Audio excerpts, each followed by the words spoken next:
Drejtoria e Arsimit e Komunës së Prishtinës ka njoftuar ndryshime në organizimin e procesit mosimor në shkollat e kryeqytetit për shkak të muajit të shenjtë të Ramazanit dhe në respekt të nxënësve dhe stafit që agjerojnë.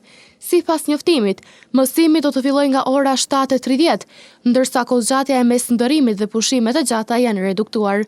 Qëllimi i këtyre ndryshimeve është që dita mësimore të përfundojë më së largu deri në orën 17, pa u zvogëluar numri dhe kohëzgjatja e orëve, duke ruajtur cilësinë dhe vazhdimsinë e procesit mësimor.